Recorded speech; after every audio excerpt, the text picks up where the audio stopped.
আসসালামু আলাইকুম। HSC 24 batch. এই ভিডিওটা কোনো ভালো স্টুডেন্টের জন্য না, এই ভিডিওটা তাদের জন্য আমি রেকর্ড করতেছি যাদের কাছে মনে হইতেছে হাতে 5টা দিন সময় আছে, বাট আমার কাছে মনে হইতেছে যে কুয়েটে আমি একটা সিট হয়তো দখল করতে পারবো না। এটা ইম্পসিবল, আমার জন্য এটা সম্ভব না। তোমাদের জন্য এই ভিডিওটা। অনেকে বলবে যে ভাই, শেষ 5 দিনে এসা ভিডিও বানাইতেছেন, এটা কি জাস্ট মিথ্যা আশা দিতেছেন? আমার তোমার প্রতি একটা প্রশ্ন থাকবে, সেটা হচ্ছে লাইফে আমরা এমন অনেক কিছু হারাইছি যে জিনিসটা আমরা কখনো ভাবি নাই, চিন্তাও করি নাই, সৃষ্টিকর্তা আমাদের কাছ থেকে এটা নিয়ে গেছে। তাহলে এমন কিছু কি আমাদের তাকদিরে থাকতে পারে না যে জিনিসটা হয়তো আমরা এই মুহূর্তে দাঁড়ায় ভাবতেও পারি না? এই জিনিসটাও কিন্তু আমরা পাইতে পারি, because we are not the best planner. আমাদের জায়গা থেকে আমরা সর্বোচ্চটা দিব। শেষ 5 দিন আছে, মনে হইতে পারে সিট হবে না, কেন ভাই আমি সর্বোচ্চটা দেই। হয়তো হইতে পারে আজকে যে স্ট্র্যাটেজি গুলো বলতেছি তোমাকে, এটার উসিলায় একটা সিট কিন্তু তোমার পক্ষে চলে আসতে পারে। আবারও বলতেছে, যারা টপ করতে চাও, this video is never made for you, not even in a single sense. আমি এটা ভাবতেও পারি না যে ভিডিওটা তোমাদের জন্য আমি বানাইছি। এই ভিডিওটা শুধুমাত্র তাদের জন্য যাদের কাছে মনে হইতেছে ভাই আমি ওয়েটিং না, আমি অ্যাকচুয়াল ভার্সিটিতে অ্যাকচুয়াল যতটুকু সিট আছে এটার মধ্যে একটা সিট আমার হওয়া দরকার। কি করা যায়? প্রথমে একটা ক্লু তোমাকে আমি দেই, এই জিনিসটা তোমার জানা দরকার। দেখো, যেই ছেলেটা টপ করবে বা ধরো টপ 100-এও যাবে, ও কিন্তু তার লাইফের অনেককে নিয়ে চিন্তা করতেছে। যেমন আমি ওকে কাটাবো কেমনে, তমুককে কাটাবো কেমনে, তমুক আমাকে নিয়ে কি বলবে। এই যে যতগুলো প্যারা আমি তোমাকে বললাম, যতগুলো মেন্টাল ব্যারিয়ার আমি তোমাকে বললাম, এগুলোর একটা সিঙ্গেল ব্যারিয়ারও কিন্তু তোমার লাইফে নাই। যারা আমরা একদমই মিডিওকর লেভেলের স্টুডেন্ট, আমাদের লাইফে কিন্তু এই প্যারাগুলো নাই। না থাকার রিজন কি? কারণ ভাই আমার দরকার একটা সিট, আমার তমুক ফ্রেন্ড চান্স পাইলো কি পাইলো না, টপ করলো কি করলো না, we don't give a single shit about that. আমাদেরকে নিয়ে ফ্যামিলি এক্সপেকটেশন অত হাই না। তো আমার জাস্ট এমন কিছু দরকার যেটা দিয়ে আমি সবাইকে তাক লাগাইতে পারি। That's all I need. তার মানে এই টাইমে একটা টপার অনেক কিছু নিয়ে টেন্স থাকে। সে হয়তো পড়ালেখাও ঠিক মতো করতে পারতেছে না। আমি তোমাকে গ্যারান্টি দিয়ে বলতে পারি 90% টপার যারা আছে, টপার মিনস আমি এখানে টপ 100 থেকে 200 মিন করতেছি, ঠিক আছে? এরা কিন্তু এই মুহূর্তে তারা অ্যাকচুয়ালি পড়ালেখায় ঠিক মতো মনে দিতে পারতেছে না, কারণ তারা কিন্তু খুব বেশি টেন্স। তুমি একটু রিলেট করে দেখবা, তুমি যে পরীক্ষার জন্য অনেক বেশি প্রিপেয়ার ছিলে, অনেক বেশি পড়ালেখা করছো, ওই পরীক্ষার আগে তোমার মাথায় কিন্তু সব থেকে বেশি টেনশন থাকে। But on the other hand, যেই পরীক্ষাটা তুমি একদম কোন রকম প্রেপ নিয়ে গেছো, ওই পরীক্ষার আগের রাতে কিন্তু তুমি অনেক চিল্ড থাকো। And the fun fact is, অনেক সময় দেখা যায় যে চিল করে থেকে যে পরীক্ষাগুলো আমরা দিই, এগুলোতে আমরা বেস্ট রেজাল্টটা পাই। তার মানে তোমার হাতে যদি এখনো 5 দিন 4 দিন থাকে, you should always follow this strategy, because you never know, কোন একটা কিছুর জন্য তুমি চান্স পেয়ে যাইতেও পারো। So let us give it our best shot. না হইলে আল্লাহ যা রাখছে ভালোর জন্য রাখছে। তো আমরা যেটা নিয়ে কথাবার্তা বলবো, টাইটেল দেখে বুঝে গেছো যে আমি বলবো 5 দিনে কিভাবে 20 থেকে 30 বার কোশ্চেন ব্যাংক, ইঞ্জিনিয়ারিং কোশ্চেন ব্যাংকে রিভাইজ দেওয়া যায়। তো অনেকে এটা নিয়ে ট্রল করে, এর আগেও করছে, আমি তারপরে কখনো এটা রিপ্লাই দেই নাই। তো আজকের ভিডিওটাতে তোমরা ছোট্ট একটা রিপ্লাই পাওয়া যাবা যে আমি কিভাবে 5 দিনে 30 বার কোশ্চেন ব্যাংক রিভিশন দেওয়ার প্ল্যান করছিলাম নিজের সময়। আমি নিজে কিভাবে করছিলাম, এর থেকে আরো বেশি রিভাইজ দিয়েছিলাম, to be really frankly honest. তো আমি জাস্ট এই জিনিসটা আমার কাছে লিখিত আকারে একটা স্ক্রিপ্ট রাখছি, কারণ এখানে একটা স্টেপ যদি মিস হয়ে যায়, this is gonna be very tough, ঠিক আছে? তো আমি এটা লিখে রাখছি, আমি জাস্ট এই অনুযায়ী ডিরেক্টলি পড়ে দিব, ঠিক আছে?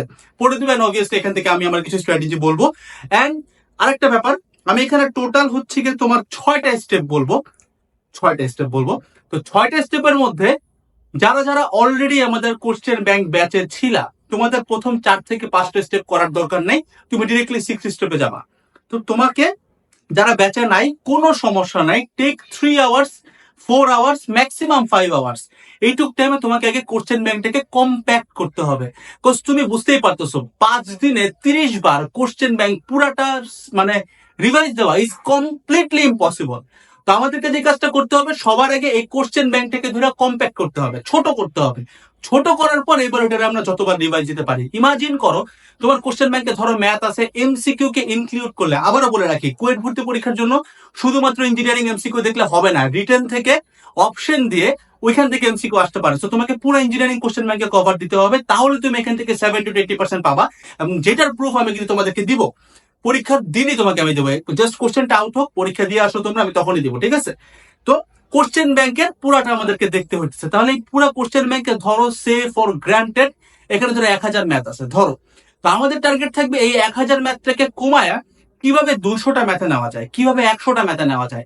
তাহলে কিন্তু এবার অনেকবার রিভাইজ দেওয়া সম্ভব। এন্ড অবভিয়াসলি আমরা কিন্তু পুরো question bank A to Z 30 bar revise দিব না, আমরা এখানে পার্টিকুলার সিঙ্গেল ম্যাথ গুলাকে নিয়ে রিভাইজ দিব। তো জায়গাটাতে আসতেছি, তার আগে আসি কিভাবে আমরা কোশ্চেন ব্যাংক কমপ্লিট করতে পারি। প্রথম নাম্বার হচ্ছে ভাই স্টার্ট উইথ ফর্মুলা। তার মানে ফিজিক্সের যতগুলা ফর্মুলা আছে, কেমিস্ট্রির যতগুলা ফর্মুলা আছে, হায়ার ম্যাথের যতগুলা ফর্মুলা আছে, এগুলো সবকিছু তোমাকে আগে একটা ব্ল্যাঙ্ক স্ক্রিপ্টে লিখে ফেলতে হবে। কারণ এই ফর্মুলা গুলো তোমার মাথায় যতক্ষণ না ঢুকতেছে তুমি বুঝবা না যে কোন ম্যাথটাতে কোন ফর্মুলা যাবে। সো কোশ্চেন ব্যাংক অ্যানালাইসিস এর প্রথম কাজ হইতেছে গিয়ে ফর্মুলা গুলাকে একটা পেজে, ব্ল্যাঙ্ক পেজে, মানে এক পেজ বলতে ধরো 4-5 পেজ লাগতে পারে, বাট সবগুলো সূত্রকে তুমি একসাথে রাখবা। রাখার পরে সবগুলো ফর্মুলা তুমি মুখস্থ করবে। এটা হচ্ছে স্টেপ নাম্বার 1। স্টেপ নাম্বার 2 হচ্ছে সলভ করা শুরু করতে হবে। সেটা হচ্ছে চ্যাপ্টারের শুরু থেকে শেষ পর্যন্ত, একটা পার্টিকুলার সাবজেক্টের পার্টিকুলার চ্যাপ্টার ধরে নিয়ে শুরু থেকে শেষ পর্যন্ত তোমাকে শেষ করতে হবে। শেষ করার ভিতরে যেই সব ম্যাথ তুমি পারছো, একদম এক দেখায় পারো, ফর্মুলা জানা দেখে একদম ডিরেক্টলি পারতেছো, এই ম্যাথগুলোতে কোনো প্রকারের মার্ক করা যাবে না, A to Z যেতে হবে। এখন এর মধ্যে তুমি স্টেপ নাম্বার 3 চলে আসে, সেটা হচ্ছে সহজ গুলাকে বাদ দিতে হবে। তার মানে যে তুমি যাচ্ছ যেগুলো সরাসরি ফর্মুলাতে আসছে, এগুলো কমপ্লিটলি বাদ চলে যাবে। এবার চলে আসে স্টেপ নাম্বার 4। স্টেপ নাম্বার 4-এ আমরা জটিল ম্যাথ গুলাকে মার্ক করবো। তো জটিলটাকে একটু এক্সপ্লেইন করি। জটিল মিনস যেই ম্যাথ গুলা তুমি পারো একটা ফর্মুলায় হয় না, 2টা ফর্মুলা লাগতেছে, তার মানে একটা ফর্মুলা থেকে কিছু একটা আসে, দেন সেকেন্ড ফর্মুলায় যাওয়া লাগতেছে। এবং এই ম্যাথটা হয়তো তুমি এখন কোনো কারণে পারছো, বাট পরীক্ষার হলে ভুলে যেতে পারো। এবার নেক্সট রিভিশনের সময় তুমি এই জটিল ম্যাথগুলো জাস্ট খালি মার্ক করে যাবা, যেগুলো তুমি পারতেছো না। এবার ফিফথ স্টেপ হচ্ছে গিয়ে এক্সেপশনাল ম্যাথ গুলাকে আলাদা করতে হবে। এক্সেপশনাল ম্যাথ মানে এমন কিছু ম্যাথ থাকে যে ম্যাথ গুলা নিজেই একটা থিওরি। দ্যাট মিনস ওই ম্যাথটা সলভ করতে গেলে তোমাকে একটু ডিফারেন্ট লেভেলের থিওরি জানা লাগে। কোশ্চেন ব্যাংকের কথাই বলতেছি। তো এবার যে আরেকটা রিভিশন দিচ্ছ তুমি, এর মধ্যে এই এক্সেপশনাল ম্যাথ গুলাকে তোমার দাগায় আইডেন্টিফাই করতে হবে। তাহলে এই যে 5টা স্টেপে আমাদের কাছে যতগুলো টোটাল দাগানো ম্যাথ বাইর হইলো, এইটাই হইতেছে তোমার মূলত কম্প্যাক্টেড কোশ্চেন ব্যাংক। এই কাজটাই আমরা আমাদের কোশ্চেন ব্যাংক ব্যাচ গুলাতে করছি, যেখানে মানে অনেকেই বলে যে ভাই আপনি 1 ঘন্টায় একটা চ্যাপ্টার কিভাবে শেষ করতেছেন। That is the magic formula. তুমি হয়তো আমাকে ক্লাস ডিউরেশন দেখতেছো 1 ঘন্টা, বাট ওটার পিছনে অ্যানালাইসিস করতে যে আমার 10 থেকে 15 ঘন্টা চলে গেছে পার চ্যাপ্টার, এই জিনিসটা তুমি দেখতেছো না, কারণ ওইটা হচ্ছে ব্যাক এন্ডের কাজ। তো এই কাজটা তোমাকে করতে হবে। এখন এই জিনিসটা শুনলে kind of tends to impossible লাগে যে ভাই কোশ্চেন ব্যাংকটা আমি কম্প্যাক্ট করবো কেমন। ইন ফ্যাক্ট বাজারে তুমি যে কোনো অ্যানালাইসিস বই কিনো, যে কোনো সাজেশন কিনো, কোনো সাজেশন কোনো অ্যানালাইসিস বই এটা এতটা কম্প্যাক্ট করতে পারবে না। But you have to do it yourself. যদি তুমি করতে না পারো, 800 টাকার কোর্স কিনতে পারো। কিনলে কি লাভ ভাই, লাস্ট মুহূর্তে কোর্স কিনে কি লাভ। দেখো তোমার এই কোর্সের দায়িত্ব কিন্তু আমরা শুধুমাত্র কুয়েট নেই নাই, কুয়েটের পরে বুয়েট প্রিলি আছে, বুয়েট আছে, রুয়েট চুয়েট আছে, বুটেক্স আছে, একদম লাস্ট ইঞ্জিনিয়ারিং অ্যাডমিশন টেস্ট পর্যন্ত তুমি কিন্তু আমাদের এই কোর্স গুলার অ্যাক্সেস তো পাবাই, সাথে পুরোপুরি ফুললি সাপোর্ট পাবা। প্রত্যেকটা ভর্তি পরীক্ষার আগে আমাদের গাইডলাইন সেশন থাকে, সবকিছু থাকে। তো সবকিছু পাবা এবং কোর্সের ফিচার্স তুমি দেখতে পারো, এটা আলাদা বিষয়। বাট আমি তোমাকে বললাম, কেউ যদি এই দ্বিধাদ্বন্দ্বে ভুগো যে ভাই এই টাইমে কোর্স কিনে আদৌ কোনো কাজে আসবে, কাজ যেটা হবে, আমি ফ্র্যাঙ্কলি বলতেছি, not from a marketing angle, একদম জেনুইনলি তোমাকে আমি বলি, সেটা হচ্ছে দেখো তুমি যদি এই 5টা স্টেপ থরোলি করতে পারো, you literally do not need this course. কারণ ভাই উদ্ভাসেই তো সলভ দেওয়া থাকে, রাইট? উদ্ভাসেই সলভ দেওয়া থাকে। তাহলে তোমার আমার কোর্সের দামটা কি? তাহলে আমার দাম যেটা, উদ্ভাসের ক্লাস দেখবা 3 ঘন্টা, 2 ঘন্টা, 2.5 ঘন্টা, আরো বেশি। ওইখানে আমার পার চ্যাপ্টারের ক্লাস একটা, যেটা ডিউরেশন মাত্র 1 ঘন্টা। তো that is the magical formula here. এবং এই জিনিসটা আমি করছি কেমনে, ওই যে 5টা থেকে 6টা স্টেপ তোমাকে আমি বললাম, এই 6টা স্টেপ ফলো করে। তো কেউ যদি একদিন ডেডিকেট করে, মনে করো কালকের দিন পুরোটা অ্যানালাইসিস করবে, দেন হাতে 4 দিন থাকবে, এই কাজটা যদি করতে পারে, you literally don't need a course. ভাই আমি কসম করে করতেছি, কোর্স লাগবে না। বাট তোমার কাছে যদি মনে হয় না ভাই এই শেষ সময় যে তোমার কাছে কোর্সের অ্যাক্সেস পুরোটাই থাকবে, আমি একদিন ওয়েস্ট করবো না, let's get into the course, you can have it. এটার এতগুলো কথা আমি কখনো বলি না, বলতেছি কারণ অনেকে প্রশ্ন করছে আমাকে যে ভাই তুমি এই শেষ সময় কি কোর্সের কথা কেন বলছো। রিজন হচ্ছে এটাই যে আমাদের কাজটা কম্প্যাক্টেড, এবং আমাদের শেষ সময় বলতে এটা তো কুয়েট ভর্তি পরীক্ষার কোর্স না, এখানে বুয়েট, রুয়েট, চুয়েট, বুটেক্স একদম লাস্ট পর্যন্ত দেওয়া। So obviously I can say that, ঠিক আছে।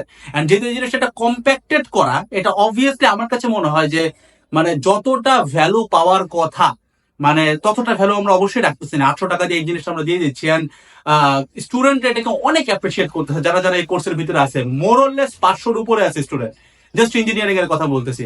তো আলহামদুলিল্লাহ আমি বুঝতে পারতেছি যে আমার কাজটা সার্থক ছিল। তো ভাই এই একটা দিন মানে দুইটা স্টেপ, হয় তুমি কোর্সে ভর্তি হবা, দেন কালকে থেকেই বা এখন থেকেই তোমার ডে ওয়ান হচ্ছে, নেক্সট 5 দিন তোমার কাজে আসবে। ধরো আজকে তুমি কোর্সে ভর্তি হইলে না, সমস্যা নাই, একটা দিন ডেডিকেট করে প্রত্যেকটা চ্যাপ্টারে এরকম করে 6টা স্টেপ ফলো করে কোশ্চেন ব্যাংকটাকে কম্প্যাক্ট করতে হবে। এবার এই কম্প্যাক্টেড কোশ্চেন ব্যাংকটাকে তোমার রিভাইজ দিতে হবে।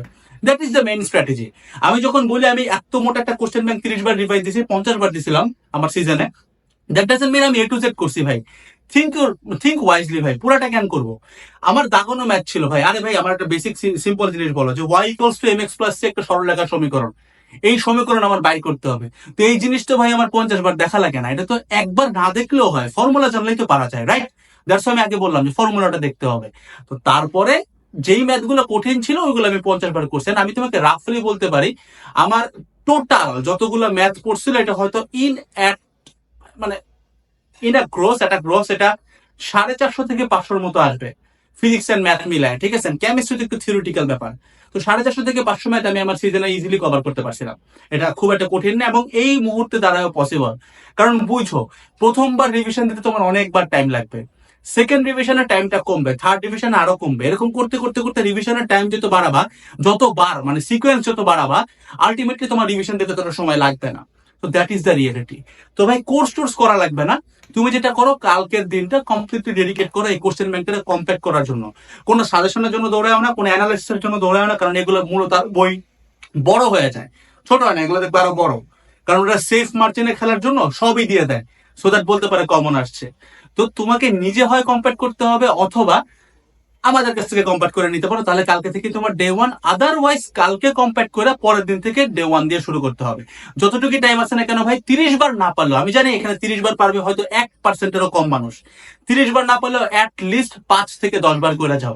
বিশ্বাস করো ভর্তি পরীক্ষা দিয়ে এসে হল থেকে বাইরে হয়ে তোমার প্রচন্ড শান্তি লাগবে, জাস্ট বিকজ তুমি কোশ্চেন ব্যাংক করে গেছিলে। প্রশ্ন পার করে আমার এই চেহারাটা মাথায় আসবে যে ভাই বলছিল। সো নিজের প্রতি ভাই সৎ থাকো, কোনো এক্সকিউজ দিও না, ইনশাল্লাহ হবে, সর্বোচ্চটুকু দাও, কারণ তুমি জানো না সৃষ্টিকর্তা তোমার তাকদিরে কি রাখছে। কে কি বলে এগুলো সেটাতে যায় আসে না, গিভ ইট ইউর অল। কারণ দিন শেষে কেউই চায় না তুমি চান্স পাও। তুমি চান্স পাওয়ার পরে তোমার বন্ধু বান্ধবী দেখবে তোমাকে নিয়ে লাফাচ্ছে, চান্স যদি না পাও, যে ফ্রেন্ডটা বলছিল হবে না, ওই ফ্রেন্ড সবার আগে এসে বাসটা ভরে দিয়ে যাবে। সেটা একটু মাথায় রেখো। আসসালামু আলাইকুম সবাইকে, টাটা।